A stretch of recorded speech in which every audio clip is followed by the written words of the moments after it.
Hello and welcome to the Marketing Mix. As you can see, I'm on my own and it feels a bit weird, but I'm sure you're going to keep good company.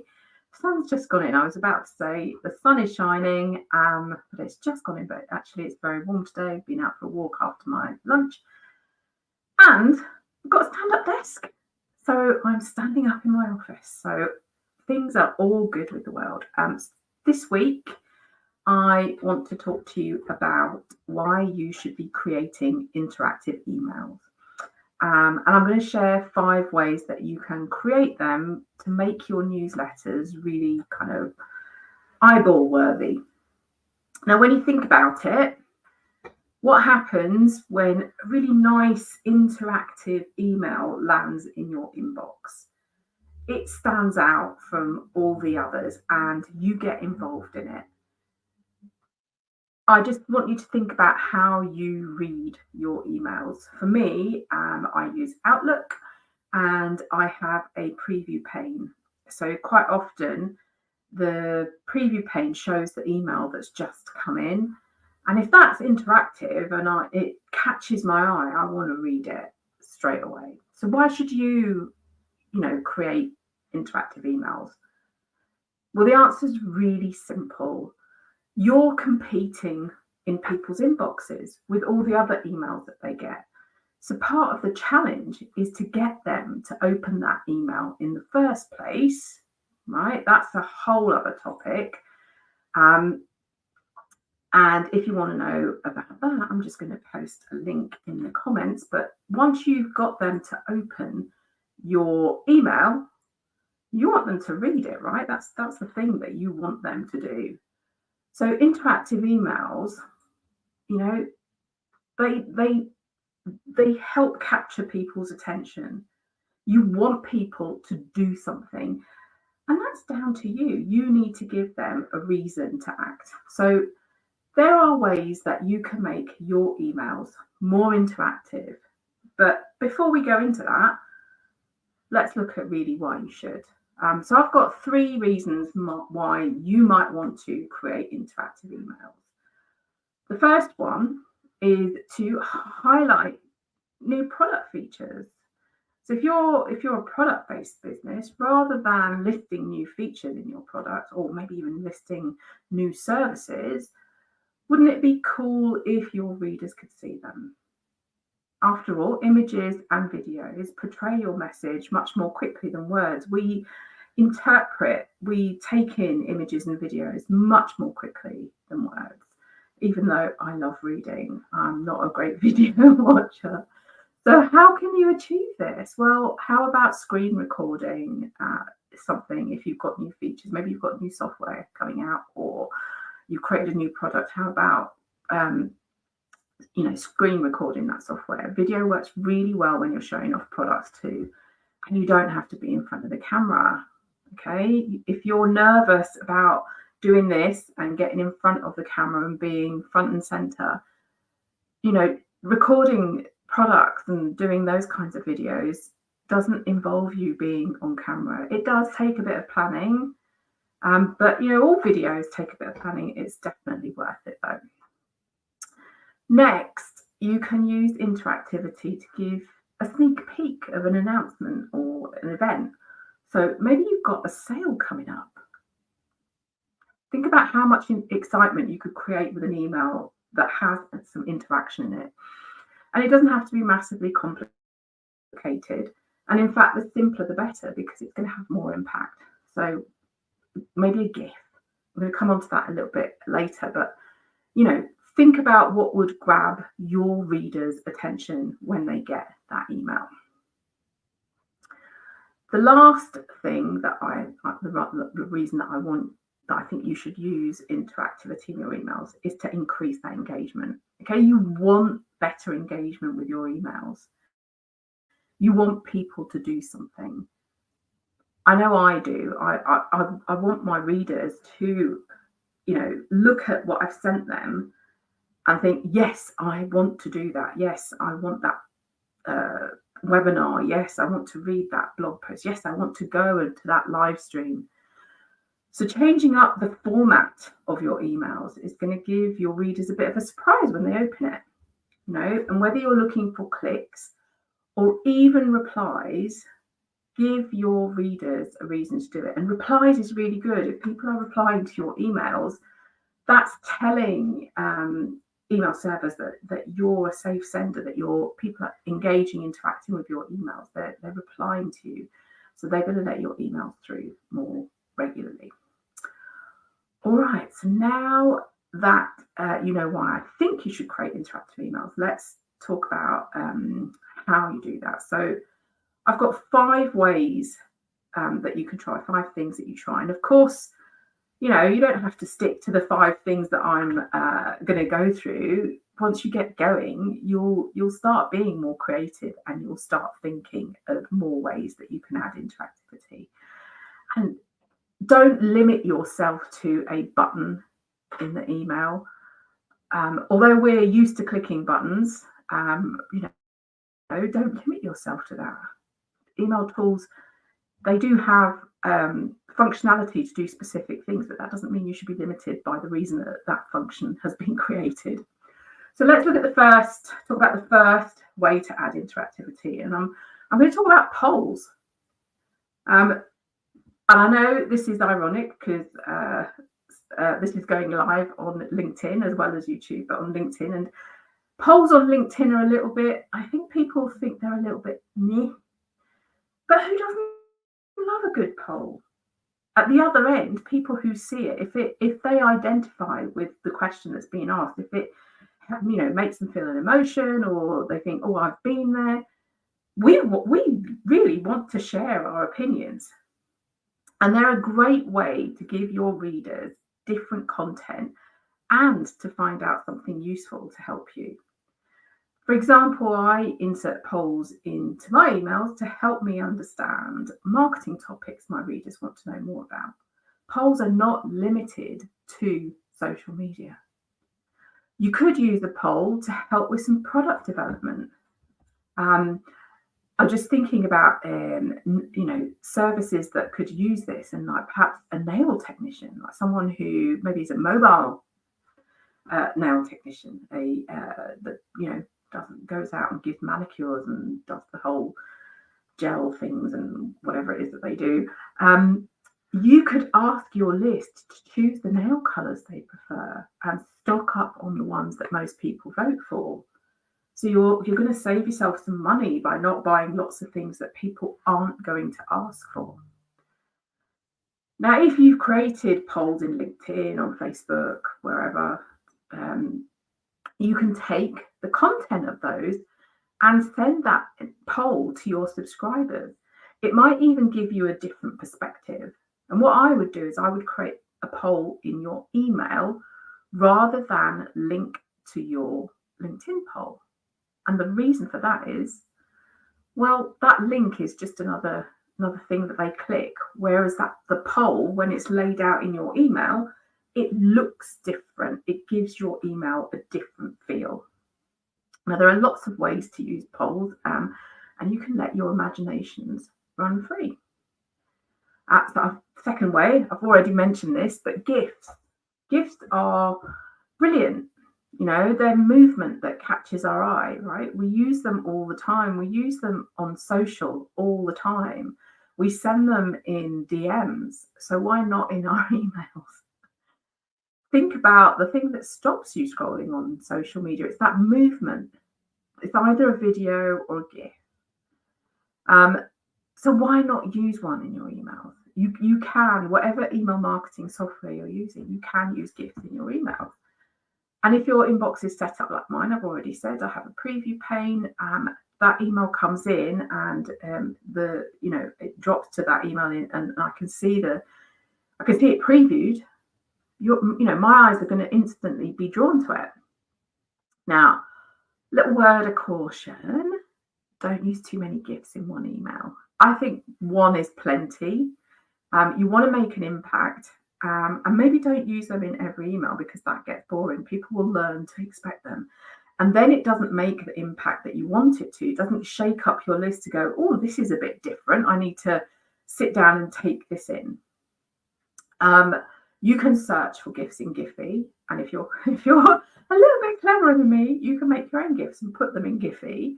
But Giphy also integrates with Canva, which is one of my faves. So you can create the size of GIF that you want in Canva, and you can include it in your email. And Canva integrates with my favorite email marketing tool, Constant Contact. So I can import my Canva images from Canva straight into Constant Contact without downloading that image. Very cool. Saves time.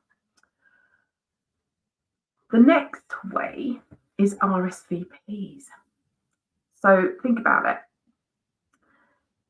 Maybe you want to host an event, and you can tell people on your email list about that event, and you can ask them to tell you whether they're going to attend or not right from that email. No clicking on a link and filling in your name. This is a really cool feature in Constant Contact. I've already mentioned that I love them. It's a really cool feature in Constant Contact. And the best thing about it really is that when you put that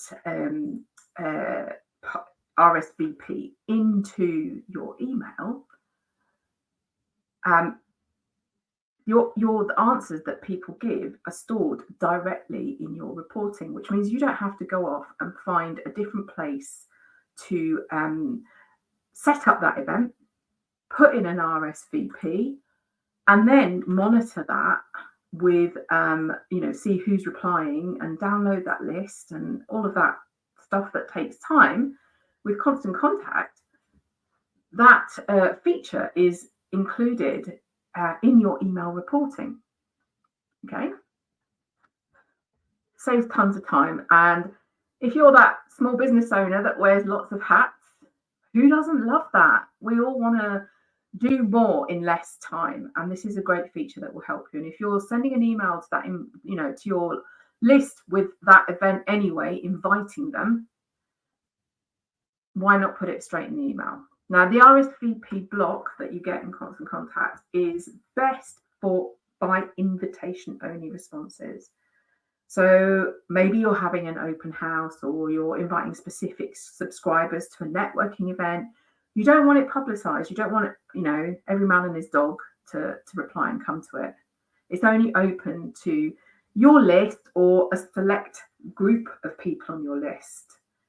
And I love it because it just is a really neat and tidy way of having everything in one place. And when it's all in one place, you're not chasing around looking for information and wondering, oh, did I put it there, or did I have the registrations here? I know when I host webinars, because there needs to be a link that goes out for people to watch the webinar. The registration happens on the webinar platform, but all the people that say that they're going are sitting in that webinar platform. And then when I want to invite the people on my list who haven't responded, there's quite a lot of manual work that I have to do to identify the people that have responded, take them off the list to send them the invitation again. So there's a lot of manual stuff in there. The RSVP just takes that headache away. Countdown timers. Have you seen those countdown timers in emails when, like, maybe somebody's sent you an email for a sale or something? It really is a great way to add urgency to your emails. It might be for a sale, it might be for an event. Your readers will instantly see that there is a time limit involved. Now, I've discovered a tool called Countdown Mail, and it is brilliant. I only use the free version, and I create timers specifically to insert in my email. And what it does is you can actually format it. So the free version, you can format quite a lot of it. What you can't do is debadge it, so it has Countdown Mail on it, but I don't mind because people always ask me for recommendations of tools that I use, so it's right there for people to see. I use it a lot for webinars, So that the last email that goes out for anyone, any stragglers who haven't registered right before the webinar is about to happen, I use it to encourage them. I tell them how much time is left to register, when that webinar is happening, and what they need to do, what link they need to use to register for the webinar. And the really great thing about Countdown Timer, and I'm popping a link to it in the comments, the really great thing about Countdown Timer is that you can customize the message for when the timer runs out. So you can tell people, rather than just having, oh, this thing is over, this sale is over, or this webinar is over, you can customize it. So I think for the last time, last week where I did my webinar, where it was over, if someone had opened it after the webinar had ended, I think I put on there, this webinar has ended, but if you want a recording, email me. So it's a great way to get some interactivity after the fact as well. Now, countdown timers are not just great for sales or events. Here are a few other reasons that you might want to use one. So those product launches, maybe you've got a new website and you want to tell your customers about it. Maybe you've got free trials for something. You're, creating a waiting list so that people can join it to start a free trial, and the free trial starts when the countdown timer ends. Maybe some milestone celebrations. It can be anything that you have a time limit on and you want to show people that you're counting down towards it. Now, countdown mail, I use it with Constant Contact, but you can use it with a variety of email service providers. If you go to my YouTube channel, I have a video that shows you how you can put together the timer and put it into a Constant Contact email. Right, the last thing, last way that you can make your email interactive is by including a quiz. So you know that poll feature that I mentioned before? Well, you could use that to create a quiz for your readers. You could even turn it into a competition. For example, if you're a consultant like me, you might give away some of your time as a prize. Now, I always like to look at my email marketing tool and see what the features are and how else I might be able to use them. And the poll turned into a quiz is a perfect example of not being restrained by the reason the feature exists. So you could insert a poll, tell people that they can win a prize, and what you're asking them to do is select the right answer to a question, right? Now, of course, if you do have a prize, it's really wise to set some parameters on what's being offered, what the deadline is by which people have to enter, and it's a really good idea to have some terms and conditions so there are no quibbles later. So generally, I will put in the terms and conditions if it's like I'm giving away, say, an hour's worth of coaching. In the terms and conditions, I'd say what it would normally cost if they paid. I would say that there's no cash alternative. You can't have, if an hour's coaching costs X, you can't have that as a cash alternative. Sorry, you have to take the coaching. I've had a few instances where people have asked, oh, can I give my prize to X, Y, and Z? And that person hasn't really been relevant to my business. So now I say that prizes are non-transferable. That means the person who wins it gets it. They can't give it away to anyone else. And of course, I reiterate what the closing date is in the terms. So make sure that you've got all of that planned before you put together your competition. Put it somewhere in your email. You can even just at the bottom, you can refer to it in your email, but at the bottom you can put the terms in the email so that people know. And again, because you're using that poll, the results are right within your email reports. So you don't have to go searching for those. Now, I haven't seen the poll feature in any other email service provider. So if you have, let me know. But as far as I know, only Constant Contact does this, and it's available in your plan, so you might as well use it. You could even use polls and GIFs together. Wouldn't that be funny in one email? So you could have a GIF at the top that kind of maybe pointing downwards to where the poll is, and just, encouraging people to scroll, and then asking them to vote or to enter that competition. Hokey pokey. So I hope I've shown you that it's not too difficult to add, to make your emails stand out. And realistically, emails are not one-way communication. You're not broadcasting to your list. And by thinking of ways that you can involve your readers, you're going to encourage more engagement from them. And that's only going to be good for you, right?